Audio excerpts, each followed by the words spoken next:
আসসালামু আলাইকুম রহমতুল্লাহ। আপনারা সবাই অবগত আছেন এবং জানেন আজকের দিনটা এবং রাতটা অনেক মূল্যবান। প্রথমত, আজকে জুমার দিন, সপ্তাহের শ্রেষ্ঠ দিন এবং গরিবের হজের দিন। তার সাথে সাথে এবং শবে বরাত। তো আজকে আমরা সবাই যেন মহান রব্বুল আলামিনের দরবারে এজন্য অসংখ্য শুকরিয়া।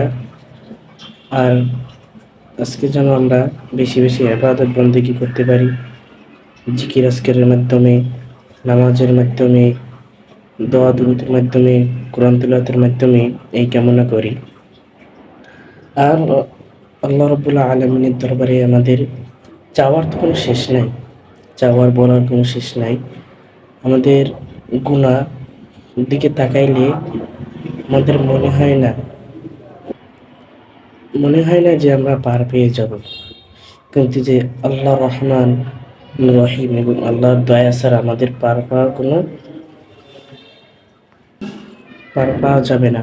এজন্য মহান রব্বুল আলামিনের দরবারে ফরিয়াদ কামনা করি। আর আল্লাহকে বলতে হবে যে আল্লাহ, জীবনে যত গুনাহ করছি পিছনে, সব গুনাহ যেন মাফ করে দেন। সামনে যে কয়দিন বাঁচব, যে কয়দিন হায়াত থাকবে, হায়াত দিবা, এ কয়দিন যেন তোমার ইবাদত বন্দেগী করতে পারি। আর যখন মৃত্যু হবে, মৃত্যুর সময় যেন কালিমা নসিব হয়। কিয়ামতের দিন কবরে যাওয়ার পরে আল্লাহ, তুমি আমার হিসাব নিবে না। আল্লাহ রাব্বুল আলামিন যদি আমাদেরকে হিসাব চায়, আমরা হিসাব দিতে পারবো না। অতএব আল্লাহ রাব্বুল আলামিন আমাদেরকে যেন আজকের এই রাতটাকে বেশি বেশি ইবাদত বন্দেগী করার তৌফিক দান করুন।